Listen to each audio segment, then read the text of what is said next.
السلام علیکم ورحمۃ اللہ وبرکاتہ۔ کل کا جمعۃ الاولیٰ کا تیسرا جمعہ ہے اور اس جمعے میں مختلف موضوعات پہ گفتگو ہو سکتی ہے، چونکہ کوئی خاص متعین حوالہ یا نسبت اس میں نہیں ہے۔ ذکر اللہ کی اہمیت، امر بالمعروف کی ضرورت، ظلم سے بچنا وغیرہ وغیرہ۔ تو میں اس میں یہ دیکھتا ہوں جمعے سے پہلے بیان کرنے کے لیے کہ موجودہ صورتحال میں کون سی چیز اہم ہے اور کس چیز کو بیان کرنا چاہیے۔ تو موضوعات دیکھ کر اور تھوڑا سا یوں سمجھیں کہ اللہ تعالیٰ سے استخارہ کر کے سوچ کے یہ سمجھ میں آ رہا ہے کہ آج کل ہمارے معاشرے میں نماز کے بارے میں بہت سستی پائی جا رہی ہے اور بڑے بڑے ظاہری طور پر دیندار لوگ اور ان کے گھرانے بھی بے نمازی ہو رہے ہیں اور مسجدیں خالی ہوتی ہیں۔ جا کے دیکھیے آپ، جیسے کسی نے کہا تھا نا، آباد ہوئی عشرت گاہیں ویران مساجد روتی ہیں، طاری ہے فضا پر موسیقی پامال اذانیں ہوتی ہیں۔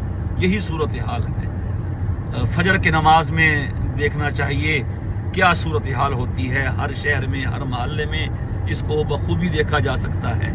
میں ایک جگہ گیا، انہوں نے مجھے بتایا جی یہ پورے علاقے میں ایک ہی مسجد ہے، بس ایک ہی مسلک ہے، ایک ہی گاؤں ہے، آبادی 4000 کے قریب ہے۔ تو عشاء کی نماز تھی لیکن اس میں چھوٹی مطلب لائنیں تھیں، صفیں تھیں، تو 2-3 صفیں تھیں بس۔ تو خیر میں نے کسی سے بات نہیں کی، میرے ذہن میں یہ خیال آیا کہ دیکھیں یہ تو یہاں ایک ہی مسجد ہے اور کسی مسلک کی، اور اس مسلک کی بھی دوسری مسجد نہیں ہے، صرف ایک مسجد ہے اور 4000 کی آبادی ہے۔ چلیں بچے نکال دیں اور خواتین نکال دیں، کہہ رہے تھے 1200 ووٹ ہے ہماری اس کا، اور ووٹ بننے سے پہلے نماز فرض ہو جاتی ہے۔ ووٹ بنتا ہے 18 سال کی عمر میں اور نماز فرض ہوتی ہے 15 سال کی عمر میں، اس سے پہلے بھی ہو سکتی ہے، لیکن وہ نہیں تھے نمازی مسجد میں۔ تو عشاء کا حال تھا، اور یہی ہے کہ فجر میں اور بھی کم لوگ ہوں گے شاید کہ۔ تو اس حوالے سے ہمیں خود بھی اپنی نماز کو بھی دیکھتے رہنا چاہیے، اپنی نماز کو بھی، نماز کی کیفیت ہے، کمیت ہے، رکعات کی تعداد ہیں، سنن نوافل ہیں، اس میں پڑھا جانے والا قرآن ہے، یہ ساری چیزیں اس میں دن بدن لمحہ بلمحہ ہمیں ترقی کی طرف جانا چاہیے۔ اور جب بات کرنے والا خود عمل کرتا ہے تو اس کا اثر سننے والے پہ یقیناً پڑتا ہے، اور اگر اس کا اپنا عمل نہیں ہوتا ہے پھر اللہ بچائے وہ ایک لفاظیت سی بن کے رہ جاتی ہے، اور اس میں اثر نہیں ہوتا ہے، اثر نہیں ہوتا ہے بالکل۔ دل سے جو بات نکلتی ہے اثر رکھتی ہے، پر نہیں قوت پرواز مگر رکھتی ہے۔ پر نہیں ہوتے ہیں لیکن وہ اڑنے کی صلاحیت رکھتی ہے عمل کے زور پہ۔ تو ہم اور جب بھی کوئی بات کریں کسی عنوان پر تو اپنا بھی جائزہ لیں۔ حضرت تھانوی رحمہ اللہ تعالی کا ارشاد گرامی ہے کہ میں اپنے اندر جس چیز کی کمی محسوس کرتا ہوں تو میں اس موضوع پر واز کہہ دیتا ہوں، اور اس سے الحمدللہ اپنی بھی اصلاح ہو جاتی ہے۔ نماز تو بہتر سے بہتر ہو سکتی ہے، کوئی نہیں ہے کہ جو کہے بس میری نماز اعلیٰ ترین مقام پہ پہنچ گئی ہے، اب مجھے اس سے زیادہ اکمل کرنے کی ضرورت نہیں۔ تو ہم اپنی نماز بہتر کریں، اپنی نماز کی اقامت دیکھیں کہ میں نماز قائم کرنے والوں میں ہوں، اپنے گھر کے افراد دیکھیں، اگر میں سربراہ خانہ ہوں اپنی بیوی کو، بچوں کو، گھر کے دیگر افراد کو، میرے بہن بھائی رہتے ہیں، سب کو دیکھوں، پھر اس پر میں گفتگو کروں۔ تو قرآن کریم میں جو نماز کی اہمیت ہے وہ بے شمار آیات ہیں قرآن کریم میں۔ پہلا پارہ ہی شروع کیجئے، الف لام میم ذالک الکتاب لا ریب فیہ ھدی للمتقین الذین یؤمنون بالغیب ویقیمون الصلاۃ۔ اللہ اکبر، یؤمنون بالغیب ویقیمون الصلاۃ۔ تو نماز کا ذکر ہے متعدد بار، یقیمون الصلاۃ، یؤتون الزکاۃ، اور جہاں لوگوں نے اس کو ضائع کیا فخلف من بعدہم خلف اضاعوا الصلاۃ، کہ جو نیک لوگ تھے وہ گزر گئے، ان کے بعد ناخلف آئے، ان کے برے جانشین آئے، انہوں نے سب سے پہلی برائی کیا کی؟ اضاعوا الصلاۃ، نماز ضائع کی۔ تو یہ آیتیں تلاش کریں تو نماز کی اہمیت کی بہت سی آیتیں مل جاتی ہیں۔ نبی کریم علیہ الصلاۃ والسلام کو حکم ہے اتل ما اوحی الیک من الکتاب واقم الصلاۃ، میرے نبی جو آپ پہ کتاب اتاری ہے نا اس کی تلاوت کریں، پڑھیں، اس سے تلاوت کی کتنی اہمیت ثابت ہوتی ہے۔ اور جس کو ترجمہ آتا ہو اس کا قرآن لے کے بیٹھنا اور تلاوت کرنا، یقین کریں ایمان میں ایسی تازگی پیدا کر دیتا ہے، ایمان نیا ہو جاتا ہے اور آنکھوں سے آنسو رواں ہو جاتے ہیں جب وہ قرآن کریم کو سمجھتا ہے۔ ٹھہر کے پڑھنا چاہیے، سمجھ کے، اس کا اپنا مزہ ہے۔ خیر، واقم الصلاۃ، حضور کو حکم ہے نماز قائم کیجیے، اور نماز پڑھنے کا نہیں کہا کہیں، بلکہ جہاں پڑھنے کا کہا ہے وہاں مذمت ہے۔ فویل للمصلین الذین هم عن صلاتهم ساہون، کہ ان نمازیوں کے لیے ہلاکت ہے، مصلی نمازی، تو وہاں صرف مصلی ہے، اس کی تعریف نہیں کی گئی، بلکہ اس کے لیے ہلاکت اور ویل کا لفظ بولا گیا، جو آپ جانتے ہیں ہلاکت کے معنی میں ہے یا جہنم کی کسی وادی کا نام ہے ویل۔ تو الذین هم عن صلاتهم ساہون الذین هم یراؤون ویمنعون الماعون، تو نماز قائم کرنے کا حکم ہے۔ تو اگر یہ حکم ہوتا کہ نماز پڑھو تو کہتے میں تو پڑھتا ہوں جی، عید کی تو پڑھ لیتا ہوں، جمعے کی پڑھتا ہوں، فجر کی پڑھ، بعض لوگ فجر کی پڑھتے ہیں کہ چلو جی دن اچھا گزرے۔ ایک صاحب سے میں نے پوچھا نماز پڑھتے ہو؟ جی کتنی؟ یہ فجر کی۔ کیوں؟ تاکہ جی دہاڑی اچھی لگ جائے۔ یعنی ہماری نماز بھی دنیا کے لیے، دہاڑی اچھی گزارنے کے لیے، اللہ کا حکم پورا کرنے کے لیے نہیں ہے۔ تو ہم اس طرح نماز قائم کرنے والے بنے، اور نماز پڑھنے کا نہیں کہا۔ کوئی کہتے جی میں تو پڑھتا ہوں جی، میں جمعہ پڑھ لیتا ہوں جی، میں یہ فجر کی پڑھ لیتا ہوں جی، میں فلاں پڑھ لیتا ہوں جی، نہیں۔ تو اللہ پاک نے نماز قائم کرنے کا حکم دیا ہے، نماز پڑھنے کا حکم نہیں دیا۔ اور نماز قائم کرنے کا مطلب یہ ہے کہ بالغ ہونے سے لے کر موت تک جتنی نمازیں فرض ہوں تمام نمازوں کو وقت پر، جماعت کے ساتھ، خشوع خضوع کے ساتھ، توجہ اور دھیان کے ساتھ، فرائض، واجبات، سنن، مستحبات کی رعایت کے ساتھ پڑھنا، یہ ہے نماز قائم کرنا۔ تو اب دیکھیں ہم میں کتنے بے نمازی ہیں، پھر جو کچھ بیچارے نماز شروع کر دیتے ہیں آخری عمر میں، 60 سال کی عمر میں، 50 سال کی عمر میں، 55 سال کی عمر میں، بس وہ پچھلا کو پھر بلا دیتے ہیں۔ انہیں بس یہ ہوتا ہے کہ اب ہم نمازی بن گئے۔ بھئی پچھلی نمازیں وہ ذمے میں ہیں، ذمے میں ہیں، پچھلی نمازوں کا قضا کرنا ضروری ہے۔ من نام عن صلاۃ او نسیها فلیصلیها اذا ذکرها فان ذلک وقتها، حدیث ہے جو نماز بھول جائے یا سو جائے، حدیث میں دو ہی چیزیں ذکر کی ہیں، بھولنا اور سونا۔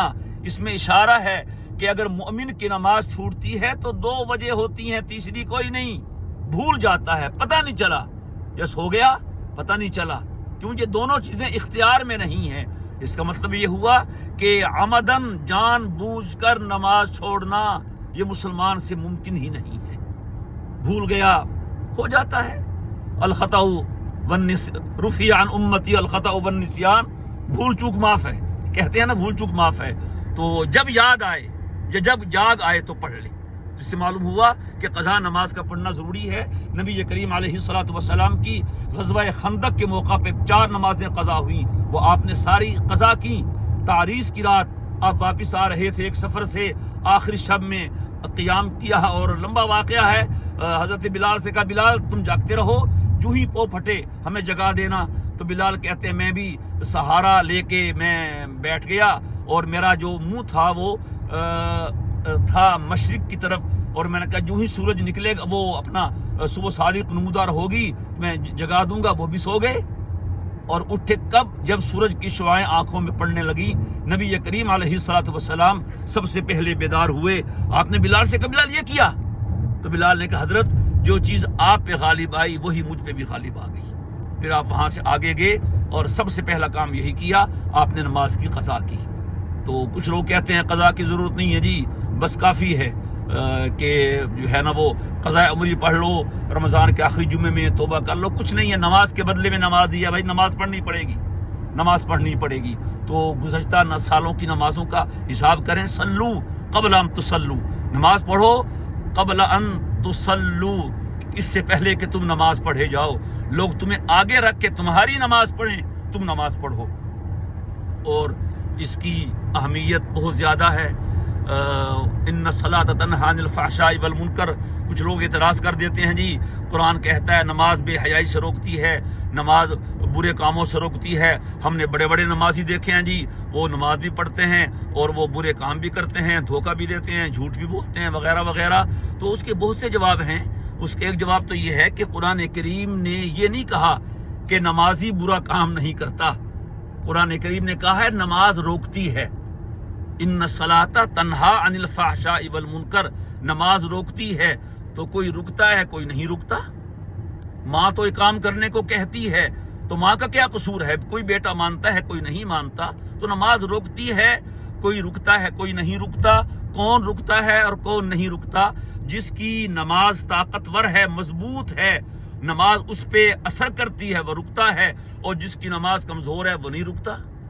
اور دوسرا جواب یہی ہے کہ نماز تو ہو بھائی، نماز تو ان کی تھی جن کے گھر میں سانپ آ جاتا تھا اور گھر میں کوہرام مچ جاتا تھا، وہ نماز میں لگے ہوئے ہیں، پتہ نہیں چلتا تھا۔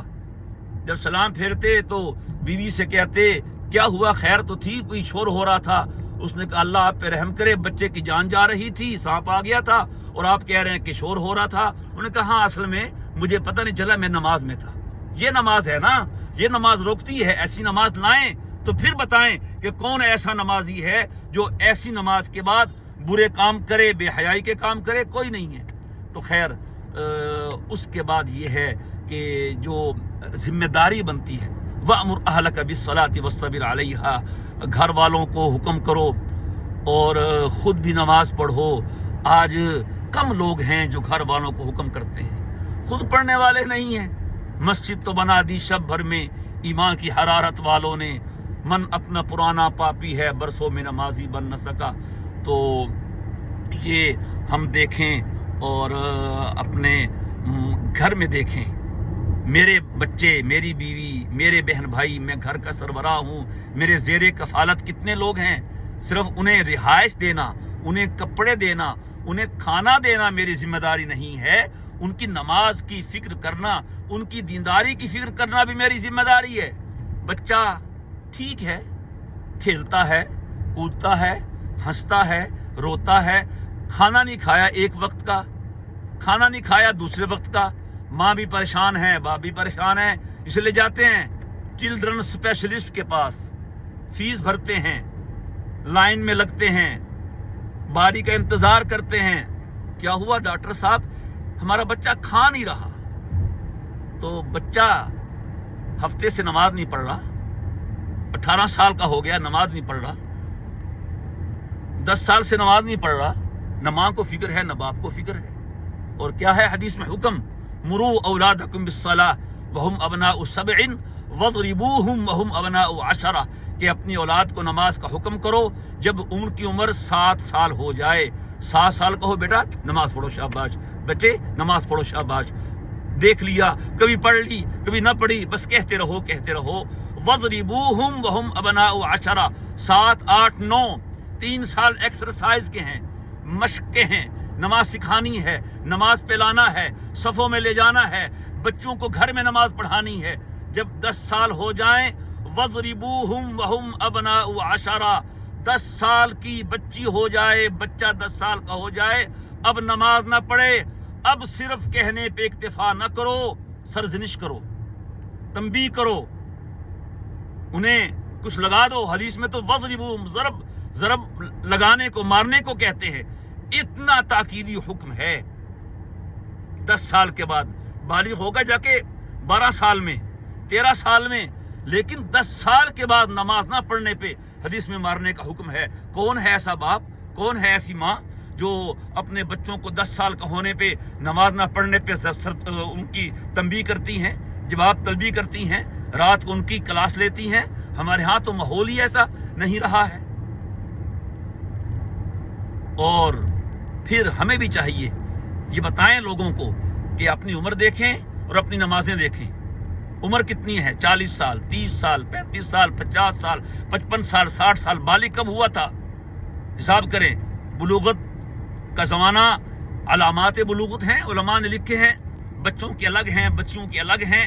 جس بچے اور بچی میں بلوغت کے علامات ظاہر ہو جائیں بالغ سمجھا جائے گا. اور 15 سال کا بچہ ہو جائے یا بچی ہو جائے، کوئی علامت نہ بھی ظاہر ہو تو بالغ ہو جائے گی. اور 15 سال قمری اعتبار سے ہیں، یہ چاند کے اعتبار سے 6 مہینے کا فرق پڑ جاتا ہے.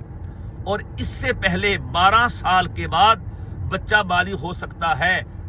9 سال کے بعد بچی بالغ ہو سکتی ہے. دیکھیں، حساب کریں کب بالغ ہوئے تھے اور نماز کب شروع کی تھی، کتنی نمازیں ہو گئیں، کتنی باقی ہیں.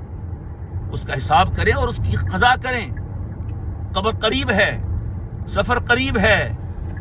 ریٹرن ٹکٹ کے ساتھ ہم یہاں آئے ہوئے ہیں اور سب جانتے ہیں کہ سب سے پہلے جو حساب ہوگا وہ نماز کا ہوگا. اور حدیث میں ہے جس کی نماز اچھی ہوگی اس کا اگلا حساب بھی اچھا ہوگا، اور جس کی نماز اچھی نہیں ہوگی اس کا اگلا حساب بھی اچھا نہیں ہوگا. جو نماز میں بچ گیا وہ آگے بھی بچتا جائے گا، اور جو نماز میں پھنس گیا وہ آگے بھی پھنستا جائے گا. حضرت عمر بن خطاب رضی اللہ تعالیٰ عنہ جب کسی کو کوئی سرکاری ذمہ داری، عہدہ دینا چاہتے تو اپنے انٹیلیجنس سے کہتے اس کی نماز دیکھو، مجھے اس کی نماز کی رپورٹ دو، اس کی نماز چیک کرو. تو وہ کہتے حضرت اس کے آپ نے بنانا گورنر ہے، بنانا فلاں ہے، اور نماز کہاں؟ فرمایا کہ نماز جو ہے ان اہم امورکم الصلاۃ، کہ تمہارے تمام کاموں میں اہم ترین کام نماز ہے. جو آدمی نماز جو اللہ کا فریضہ ہے اور جو اللہ کے فریضے کو ادا کرنے والا ہوگا وہ عمر کی طرف سے ملنے والی ذمہ داری کو بھی صحیح ادا کرے گا. اور جو نماز کا صحیح پابند نہیں ہوگا، گویا کہ وہ اللہ کی طرف سے عائد کردہ ذمہ داری کا خیال نہیں کر رہا، تو عمر اس کو جو ذمہ داری دے گا اس کا خیال کہاں کرے گا. قیامت کے دن بھی حساب نماز کا ہونا ہے. اور ہمارے ہاں، ہمارے بدقسمتی سے ہمارے پنجاب میں بے نمازی زیادہ ہیں. یہ پختون لوگ نمازی ہیں، بلوچستان کے لوگ نمازی ہیں، عرب کے لوگ نمازی ہیں. وہ نماز، روزہ، زکوٰۃ کا بہت خیال کرتے ہیں، جو ارکان اسلام ہیں. باقی جو ان کے معاملات وہ بھی جیسے ہیں، لیکن اس کا ان میں اہتمام ہے. اور ہمارے ہاں نہ نماز کا اہتمام ہے، نہ روزے کا اہتمام ہے، نہ زکوٰۃ کا اہتمام ہے. بس نام کا ہم مسلمان ہے اور کچھ نہیں ہے. تو پنجاب میں تو نمازی ہے ہی نہیں. آپ پختون کے علاقوں میں چلے جائیں، وہاں مسجدیں بھری ہوں گی. تو سندھ بھی ایسے ہی ہے. تو اس میں جو ہے وہ اہمیت دلائیں. احادیث بھی ہیں، بے شمار احادیث ہیں. محدثین نے کتب قائم کی ہیں نماز کے بارے میں. حضرت شیخ کا رسالہ ہے، 4 حصے ہیں اس میں. ایک نماز کی فضیلت، دوسرے جماعت کی فضیلت، تیسرے جماعت چھوڑنے کی وعید، چوتھے نماز چھوڑنے کی وعید.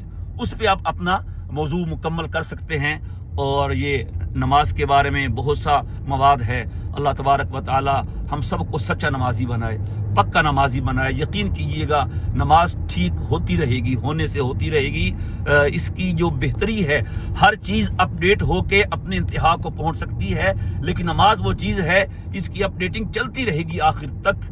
تو ہم اپنی بھی نماز بہتر کریں، اپنے گھر والوں کی نماز بہتر کریں. ہم ان کے مسئول ہیں، راعی ہیں.